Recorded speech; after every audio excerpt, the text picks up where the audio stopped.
Typewriter to the stage.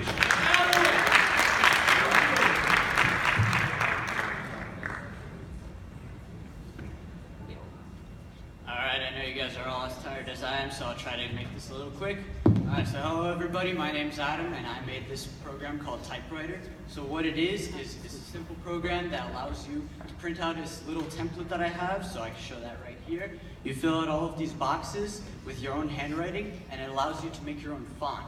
So, just quick show of hands, how many of you guys do not like handwriting? Alright, well that's to be expected. So now, what if I told you you would never have to handwrite another essay again? So you would fill it out. So here's a demo of what it would look like when you fill it out. So my friend filled out 2 columns here, so you can see that we have all of the lowercase letters and uppercase letters and stuff like that. And now I could type in a message here, such as hackBCA 4. And then I would just press this button here to convert, and that shows up as the demonstrator's handwriting. So you could do that with any kinds of letters or numbers as you want, and obviously you could expand this to use different kinds of languages. Now, maybe you guys think that I just cheated. I just picked hackBCA because I just felt like that was an easy one.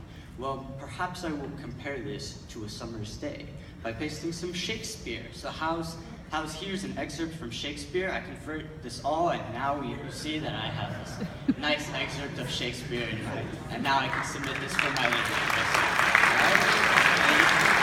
Not over yet. It's better. When you handwrite an essay, you know that handwriting is never always the same. So handwriting changes each time you write letters. So my program takes random letters each time you write it. So if I wanted to make this look a little bit different, I'll just press this again.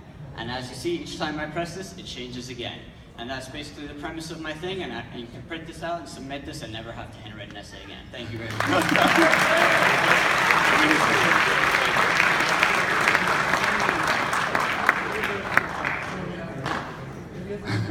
Hopefully you only use that for good. All right, our final team, please help me